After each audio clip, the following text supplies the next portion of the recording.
Hi there, and thanks for joining us on PhillipCapital Market Watch.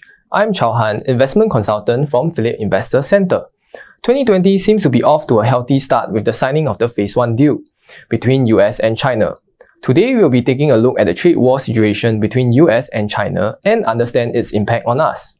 First off, we begin with a brief overview of what has happened so far. In Jan 2018, Trump started imposing tariffs on goods such as washing machine, steel, and aluminium. In July, a 25% tariff was levied on 34 billion worth of Chinese goods, and China retaliated with an equal amount. Subsequently, in August, a further 25% tariffs on 16 billion worth of US and Chinese goods were imposed between the two countries. A 10% tariffs on 200 billion worth of Chinese imports kicked in, and China taxed 60 billion worth of US imports in September. In May 2019, the 10% tariffs on 200 billion of Chinese goods was raised to 25%, and a similar raise was done for US goods by China. Later in August 2019, US labelled China as a currency manipulator, and China stops its purchase of US agriculture products. Phase 1 trade deal was announced in December 2019, and the deal was subsequently signed in Jan 2020.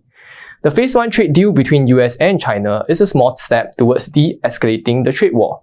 Some of the deals include China committing to increase US imports by at least $200 billion over 2017 levels. US also dropped plans to impose tariffs on an additional $160 billion worth of Chinese goods. Against a backdrop of better earning result and upward trending stock market since mid-December, it would be hard to attribute any gain in the stock market solely to the signing of the Phase 1 deal. The trade war between US and China impacted the US economy, where its GDP fell in 2019 despite 3 rate cuts by the Fed. Farm exports were severely affected and farm debts skyrocketed. The US government had to respond with a $28 billion aid. Price of tariff goods like appliances and furniture rose, but overall inflation remained relatively stable. Unemployment for manufacturing sector increased, but there were job gains in other sectors like hospitality and healthcare. For China, it experienced its lowest growth in 29 years at 6.1%.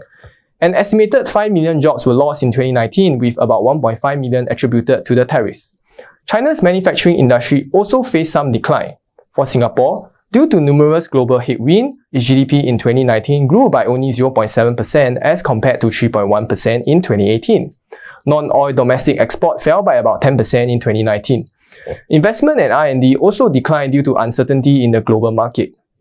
Globally, there is a decrease in trade volume and in particular a decrease in demand for manufacturing goods. Global economic growth will continue to be slower amidst trade war uncertainty. Countries like Vietnam, Taiwan, Mexico, and the European Union might experience an increase in trade flow due to the diversion of supply chain.